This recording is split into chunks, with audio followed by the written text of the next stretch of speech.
हमारे पास next question है, if modulus of 3x is divided by 2 is equal to 3 then find the value of x। इस क्वेश्चन को अब हम सॉल्व करते हैं। हमारे पास जो स्टेटमेंट है क्वेश्चन की वो है modulus of 3x is divided by 2 is equal to 3। हम इसको लिख सकते हैं modulus of 3x is equal to 6।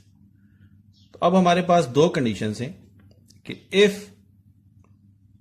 x is greater than और इक्वल टू 0 देन ये वैल्यू होगी पॉजिटिव, यानी कि 3x इज इक्वल टू 6।